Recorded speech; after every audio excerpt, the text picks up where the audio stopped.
Kottayam എർസ്ലേം Marthoma Sunday school അവതരിപ്പിക്കുന്നു പുതുപുത്തൻ നാടകം മാനസാന്തരം.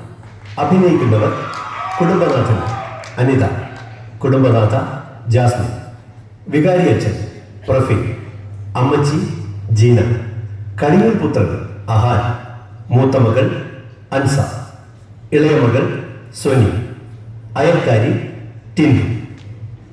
ഈ നാടകത്തിലെ കഥാപാത്രങ്ങളും സന്ദർഭങ്ങളും തികച്ചും യാദൃച്ഛികമാണ്. ഇവയ്ക്ക് ഏതെങ്കിലും വ്യക്തികളുമായോ സന്ദർഭങ്ങളുമായോ സാദൃശ്യം തോന്നുന്നുണ്ടെങ്കിൽ അത് തികച്ചും യാദൃച്ഛികമാണ്.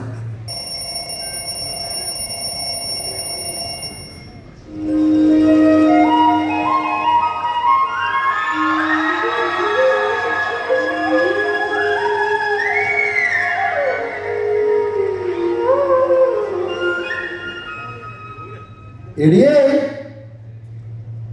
എടിയേ ഒരു ചായ.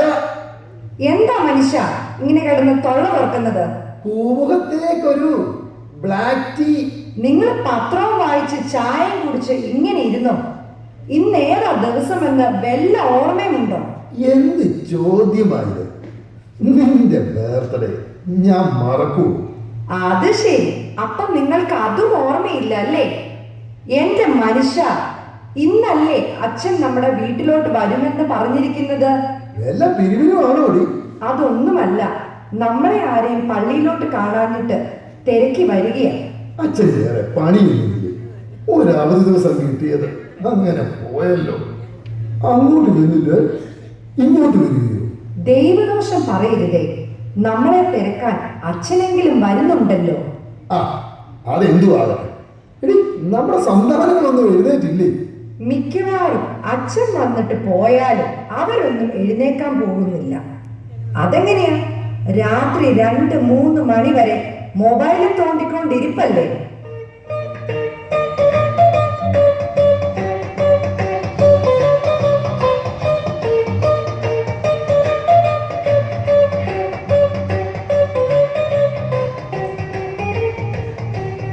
സമയം 12 മണി ആയതേ ഉള്ളല്ലോ. സാർ ഒന്ന് നേരത്തെ ആണല്ലോ. വെറുതെ എവിടെ ഇരുന്ന് മൊബൈലിൽ തോണ്ടിക്കൊണ്ടിരിക്കാതെ മറ്റുള്ളവരെ കൂടി എഴുന്നേൽപ്പിക്ക്. ഇന്ന് നമ്മളെ കാണാൻ അച്ഛൻ ഇങ്ങോട്ട് വരുന്നുണ്ട്.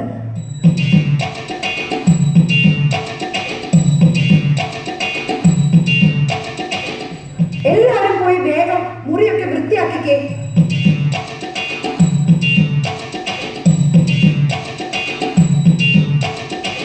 എടി, നമ്മുടെ ബൈബിൾ എവിടെയാ? അതോ?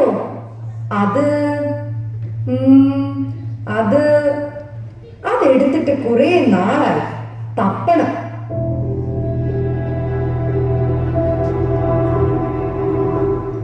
എല്ലാവരോടുമായി ഞാൻ പറയുകയാ, വേഗം ബൈബിള് തപ്പിയെടുക്ക, അല്ലെങ്കിൽ അച്ഛൻ വരുമ്പോ നാണക്കേടാ.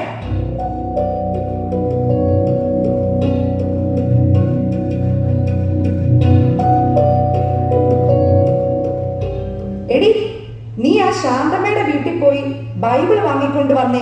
എന്തിനാ അമ്മ ശാന്തമാന്റെ വീട്ടിൽ പോണേ? തൊട്ടപ്പുറത്ത് മേരിയാനയുടെ വീട്ടിൽ നിന്ന് മേടിച്ചാ പോരെ? അതോ? അതെ, കഴിഞ്ഞ ആഴ്ച അവരുടെ പട്ടി നമ്മുടെ പൂച്ചയെ ഓടിച്ചെന്ന് പറഞ്ഞ് ഞാൻ അവളുമായി വഴക്കിട്ടു. അന്ന് പുറത്ത് പറയാൻ കൊള്ളാത്ത ഭാഷ ഞാൻ അവളെ വിളിച്ചത്. അതുകൊണ്ട് നീ വേഗം പോയി ശാന്തമ്മയുടെ അവിടുന്ന് ബൈബിൾ മേടിച്ചോണ്ട് വാ. എന്താ ഇവിടെ ഒരു ബൈബിൾ പോലുമില്ലേ? കഷ്ടമായി പോയി. ഒരു ബൈബിൾ വാങ്ങി വെക്കണം കേട്ടോ. ഓ, നിന്റെ ഉപദേശത്തിന് നന്ദി. അച്ഛൻ വന്നെന്നാ തോന്നുന്നത്. ഞാൻ ചെന്ന് വാതിൽ തുറക്കാം. എല്ലാവർക്കും സുഖമല്ലേ? അതെ അച്ഛാ, സുഖം തന്നെ. ഇവിടെ ഒരാളുടെ കുറവുണ്ടല്ലോ. മക്കളെ, വല്യമ്മച്ചി എന്തിയെ? മോളെ, നീ പോയി വല്യമ്മച്ചിയെ കൂട്ടിക്കൊള്ളുക. അച്ഛൻ ഇരുന്നാട്ടെ.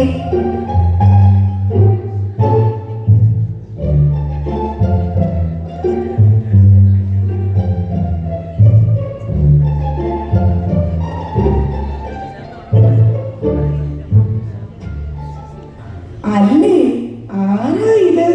അച്ഛനോ? അതേ അമ്മച്ചി, നിങ്ങളെയൊക്കെ ഒന്ന് കാണാൻ വന്നതല്ലേ. വല്യമ്മച്ചിക്ക് സുഖമാണോ? എന്തു സുഖം, അങ്ങനെ അങ്ങ് പോണച്ചോ. ആട്ടെ തോമാച്ച, പള്ളിയിലോട്ട് കണ്ടിട്ട് ഒരുപാട് നാളായല്ലോ. ഒന്നും പറയണ്ട എൻ്റെ അച്ഛാ. ആകെപ്പാടെ അവധിയുള്ള ഒരു ദിവസം ഞായറാഴ്ച. അന്ന് പള്ളിയിൽ പോയാൽ പിന്നെ ദിവസം പോക്ക. എല്ലാ ഞായറാഴ്ചയും പള്ളിയിൽ വന്ന് കുർബാന കൈക്കൊള്ളണമെന്ന് അറിയില്ലേ? യേശു നിങ്ങളെ കാത്തിരിക്കുന്നു എന്ന ബോധം നിങ്ങൾക്ക് വേണം. എടാ മോനെ, നിന്റെ പേരെന്താ? ജോമോൻ. ജോമോനെ, നിന്നെ പള്ളിയിൽ കണ്ടിട്ടേ ഇല്ലല്ലോ. അച്ചോ, അതോ ലാസ്റ്റ് എന്നാ പള്ളി ഫുഡുണ്ടായിരുന്നത്? ആ, ഓണത്തിനല്ലേ? അന്ന് ഞാൻ വന്നില്ല അച്ഛൻ. ഓണത്തിന് വരെ നീ ആര്? മാവേലിയോ? മോളെ, നിന്റെ കാര്യം എങ്ങനെയാടി? ഇൻട്രസ്റ്റ് ഇല്ലാഞ്ഞിട്ടല്ല അച്ഛോ. രാവിലെ ട്യൂഷൻ, വൈകിട്ട് ഡാൻസ് ക്ലാസ്, മ്യൂസിക് ക്ലാസ്, ഇതിനിടയ്ക്ക് സമയം ഒട്ടും ഇല്ലാഞ്ഞിട്ടാ അച്ഛോ. അപ്പം ചുരുക്കി പറഞ്ഞാൽ ഇതിനിടയിൽ ഒഴിവാക്കാൻ പറ്റുന്നത് പള്ളിയും സൺഡേ സ്കൂളും മാത്രമാണ് അല്ലേ? നിന്റെ കാര്യമോ? അച്ഛാ, ഞാൻ പള്ളിയിൽ വരാറുണ്ട്. അച്ഛൻ കാണാനിട്ടാ. വരാറുണ്ട്. എങ്കിൽ ഇനി മുതൽ ഒരു കാര്യം ചെയ്യും. അടുത്ത ആഴ്ച മുതൽ ആരാധനയ്ക്ക് വരുമ്പോൾ മുമ്പിൽ വന്നിരിക്കണം. മക്കളെ, ഈ കുർബാനയ്ക്കും സൺഡേ സ്കൂളിനുമൊക്കെ നമ്മുടെ ജീവിതത്തിൽ വലിയ പ്രാധാന്യമുണ്ട്. അതൊന്നും നിങ്ങൾ മറക്കരുത്. അങ്ങനെ പറഞ്ഞു കൊടുക്ക അച്ഛ. ഞാൻ പറഞ്ഞ ഇവർക്ക് ഒരനുസരണയുമില്ല. ആട്ടെ, അതിന് നിങ്ങൾ എല്ലാ ഞായറാഴ്ചയും പള്ളിയിൽ വരാറുണ്ടോ? ഇല്ലച്ച, സൗകര്യമൊത്ത് വരുമ്പോഴൊക്കെ വരാറുണ്ട്. കുടുംബ പ്രാർത്ഥന എങ്കിലും ഉണ്ടോ? അതങ്ങനെയല്ല അച്ഛാ. എല്ലാ ദിവസവും വർക്ക് കഴിഞ്ഞ് വന്നാൽ ഇതിനൊന്നും സമയമില്ല. പിള്ളേരുടെ കാര്യമാണെങ്കിൽ പറയാനുമില്ല. ട്യൂഷൻ ഇല്ലാതെ അവരെ എവിടെയും എത്തിക്കാനും പറ്റത്തില്ല. ട്യൂഷൻ മാത്രമല്ല അച്ഛാ, എൻട്രൻസ് കോച്ചിങ്ങും കൂടെ ഉണ്ട്. എന്റെ മക്കളെ, നിങ്ങൾക്ക് ഇതിന്റെ ഇടയിൽ ഭക്ഷണം കഴിക്കാൻ സമയം കിട്ടാറുണ്ടോ? ഭക്ഷണം മുടങ്ങിയാലും കുളി മുടങ്ങിയാലും ട്യൂഷൻ മുടങ്ങാൻ പാടില്ല. അതാണ് ഇവിടുത്തെ റൂള്. എന്റെ ദൈവമേ, ഇതിലും നല്ലത് ഉഗാണ്ടയാണ്. ആ, എന്നാൽ നമുക്കിനി പ്രാർത്ഥിക്കാം. എടാ ജോമോനെ, നീ വേദപുസ്തകത്തിൽ നിന്നും മത്തായിയുടെ സുവിശേഷം 4-ാം അധ്യായം 1 മുതലുള്ള വാക്യങ്ങളൊന്ന് വായിച്ചേ. ബൈബിളും വായിക്കണോ?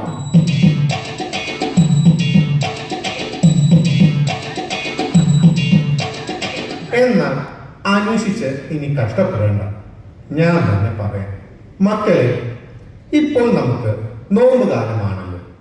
നോമ്പ് കാലം? ഇത് മഴക്കാലമല്ല അച്ഛ. മിണ്ടാതിരിയടാ. മിണ്ടാതിരിക്കാൻ അവരോട് പറഞ്ഞിട്ട് കാര്യമില്ല. സൺഡേ സ്കൂളിലും പള്ളിയിലും വിടാതെ ട്യൂഷന് മാത്രം വിട്ടാൽ ഇവര് ഇതൊക്കെ എങ്ങനെയറിയും? ഇനി മുതൽ എല്ലാ ഞായറാഴ്ചകളിലും നിങ്ങൾ എല്ലാവരും മുടങ്ങാതെ പള്ളിയിലും കുട്ടികൾ സൺഡേ സ്കൂളിലും വരണം. കുടുംബ പ്രാർത്ഥനയും മുടക്കരുത്. ഇതൊക്കെ പറ്റുന്ന കാര്യമാണോ അച്ഛാ? ഇതൊക്കെ നമുക്ക് പറ്റണം. നമ്മളെല്ലാം കുട്ടികളുടെ പഠിത്തം എന്ന് പറഞ്ഞ് വേവലാതിപ്പെടുകയാണല്ലോ. എന്നാൽ പഠിപ്പ് മാത്രം പോരാ. ചെറുപ്പത്തിലെ അവരിൽ ദൈവബോധവും സന്മാർഗ ചിന്തകളും ഉണ്ടാക്കി കൊടുക്കണം. അതിന് പള്ളിയും സൺഡേ സ്കൂളിലും പോയേ തീരൂ. ഇന്ന് പഠിപ്പുള്ള എത്ര കുട്ടികളാണെന്ന് അറിയാമോ ലഹരി മരുന്നുകൾക്ക് അടിമകളായി പോകുന്നത്? ചെറുപ്പത്തിലെ കുട്ടികളെ ദൈവഭക്തിയിലും സന്മാർഗ ബോധത്തിലും വളർത്തിയ അവർക്ക് എന്ത് പ്രതിസന്ധി വന്നാലും അവർ നിരാശരാകുകയില്ല. ദൈവത്തോട് അടുത്ത് വരുവാനും ദൈവത്തിൽ ആശ്രയിച്ച് ആശ്വാസം കണ്ടെത്തുവാനും അവർക്ക് സാധിക്കും. മക്കളെ, ദൈവത്തിലോട്ട് നയിക്കേണ്ട ഉത്തരവാദിത്വം മാതാപിതാക്കൾക്കാണ്. മനസ്സിലായോ? പിന്നെ കരഞ്ഞിട്ട് കാര്യമില്ല. മനസ്സിലായി അച്ഛോ, മനസ്സിലായി. ഞങ്ങളുടെ തെറ്റ് ഞങ്ങൾക്ക് മനസ്സിലായി. ഇനി മുതൽ ദൈവത്തിനായിരിക്കും ഞങ്ങളുടെ ജീവിതത്തിൽ പ്രഥമ സ്ഥാനം. ഞായറാഴ്ച കുർബാനയും സൺഡേ സ്കൂളും ഞങ്ങൾ മുടക്കത്തില്ല. കുടുംബ പ്രാർത്ഥനയും ഞങ്ങൾ മുടക്കത്തില്ല അച്ഛാ. Praise the Lord. നമുക്ക് പ്രാർത്ഥിക്കാം. ദൈവമായ കർത്താവേ, ഈ കുടുംബത്തെ അനുഗ്രഹിക്കണമേ. ഇവരെടുത്ത നല്ല തീരുമാനങ്ങൾ പ്രാവർത്തികമാക്കാൻ സഹായിക്കണമേ.